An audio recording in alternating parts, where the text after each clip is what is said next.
4-5 जानकारियां मैं ऐसी दिया हूं जो कि आपको सुननी चाहिए। ये आपसे ही रिलेटेड है और कुवैत न्यूज और इन्फॉर्मेशन के जरिए से ही मैं ये हवाले से ही मैं खबरें दिया हूं जो कि ये तनाजुल के बारे में है, जो कि आपको मतलब कितने मिनिमम मैक्सिमम आप कुवैत में रह चुके हैं और कितना फेयर है इसका। और ये एक वीडियो ऐसा शेयर हुआ है जो कि मतलब ये इंडियन एम्बेसी को पहली बार मैं देख रहा हूँ। कुवैत में इतने दिन हो गए मेरे को रहते हुए, लेकिन पहली बार देख रहा हूँ कि इंडियन एम्बेसी किसी का मतलब परेशानी के वक्त में उसके साथ खड़ा है और पहली बार मतलब किसी के प्रॉब्लम में हस्तक्षेप किया है। तो ये क्या माजरा है और आप भी इसका फायदा कैसे ले सकते हैं इंडियन एम्बेसी का, वो भी मैं अगर मान लीजिए आप खादी वीजा पर आए थे, आपको वो काम ना देकर के कुछ दूसरा काम कराया जा रहा है, या सैलरी जो बताया गया था वो सैलरी ना देकर कुछ और आपको सैलरी दिया जा रहा है, ये भी मैं बताया हूँ आपको। वैसे मतलब मुश्किल में कैसे आप उसका काम ले सकते हैं, कैसे उसका हल निकाल सकते हैं, वो भी मैंने बताया हूँ।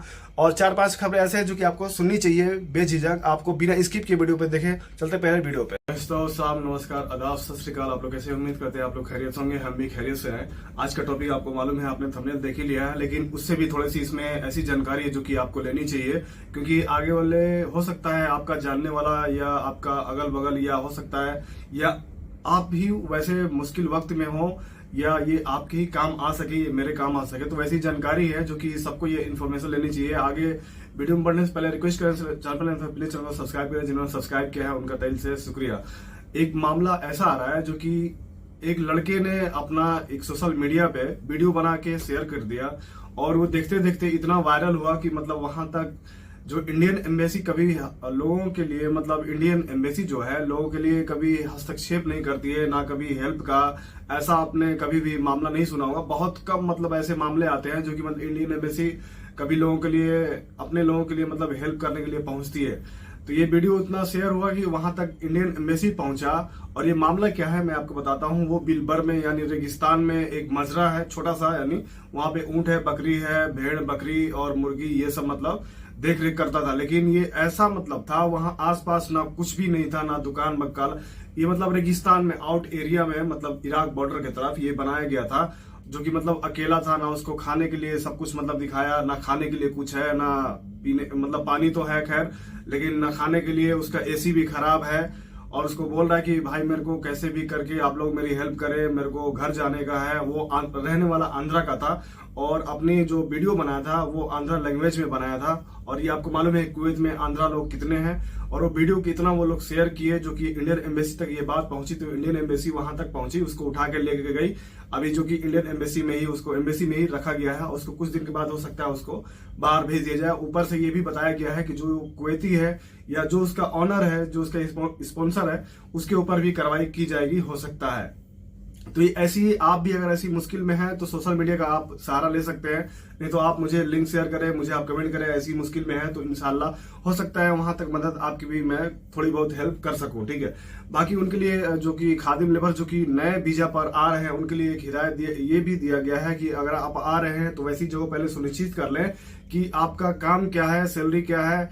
अगर एग्रीमेंट, ठीक है, ऑफिस द्वारा आ रहे हैं तो उससे एग्रीमेंट पे जो है उससे एकदम अच्छे से पढ़ लीजिए, सब कुछ देख लीजिए, चेक करवा लीजिए, और वो एग्रीमेंट अपने साथ में रखे, मोबाइल में फोटो खींच कर रखे। अगर यहाँ पर आ रहे हैं, आपका वो काम नहीं है, वो आपका सैलरी नहीं है, तो आप वो एग्रीमेंट लेकर सीधे एम्बेसी जाइए। आपका सीधे तौर पर वहां से तुरंत एक्शन लिया जाएगा। अगर एग्रीमेंट नहीं है आपका तो फिर वो कोई काम का आपका नहीं है, ठीक है। ऑफिस द्वारा आ रहे हैं तो लाजिम है कि आपके पास एग्रीमेंट होना चाहिए, नहीं तो कोई हैंड थ्रू मतलब वीजा आपको देता है तो उसका मान लीजिए कोई एग्रीमेंट नहीं बनता है। मान लीजिए कोई हमने आपका हेल्प कर दिया, कोई मेरा दोस्त यार है, कोई नजदीकी मेरा जानने वाला है, तो मैं किसी कफील से मतलब खादिम वीजा आपको लेके मैं सेंड कर दिया, उसका कोई मतलब एग्रीमेंट नहीं होता। लेकिन ऑफिस द्वारा आप आ रहे हैं, किसी एजेंट द्वारा आप आ रहे हैं, तो लाजिम है कि उसका मतलब एग्रीमेंट बनना ही चाहिए और बनता ही है। तो एग्रीमेंट लेकर आते हैं। मान लीजिए कोई ड्राइविंग में आया, ड्राइविंग काम ना देकर कोई दूसरा काम करा रहा है, या आपको सैलरी बताया गया 110 के 120 के, वो सैलरी ना देकर के आपको कम दिया जा रहा है, तो ये एग्रीमेंट जो है आपके वो काम आ सकता है। तो ऐसी जानकारी है जो कि इन्फॉर्मेशन है, जो कि लोगों तक भी आगे थोड़ा सा इस वीडियो को शेयर करिएगा। बाकी उनके लिए आपको मालूम है कि मैं कल के ही वीडियो में आपको बताया था कि ये जो अल्टीमेटम दिया गया है 7 दिनों का, इसमें बताया गया है जिनको खादिम से सुन में होना है वो जल्द से जल्द अपना अप्लाई कर सकते हैं। अभी तक आपको मालूम है कि 5 दिन हो चुके हैं ये कानून को लागू हुए, जो कि इसमें 600 लोगों ने इसका फायदा लिया है। तो इस तरह आप भी इसका फायदा ले सकते हैं।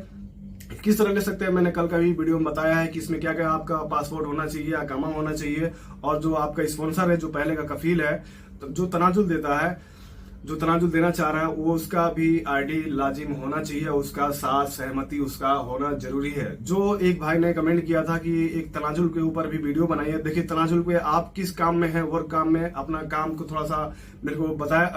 आप जो बस बोलते हो कि तनाजुल के बारे में, लेकिन हाँ तनाजुल आप सुन में हो या खादिम में हो, आपकी परेशानी क्या है, वो परेशानियों को आप मुझे बताएं, शेयर करें, ताकि मैं भी उसको मतलब खुल के थोड़ा सा आपको बता सकूं। और जैसे मान लीजिए कोई 3 महीने से है, कोई 6 महीना से, तो उनका अभी जो कि ट्रांसफर नहीं हो सकता है। कम से कम 1 साल का इसका वैलिडिटी होना चाहिए, यानी आपको कुवैत में आए हुए 1 साल हो जाना चाहिए। अगर 1 साल से कम है तो आपका ट्रांसफर तनाजुल नहीं हो सकता है। 1 साल से ऊपर लाजिम है कि होना ही चाहिए, ठीक है।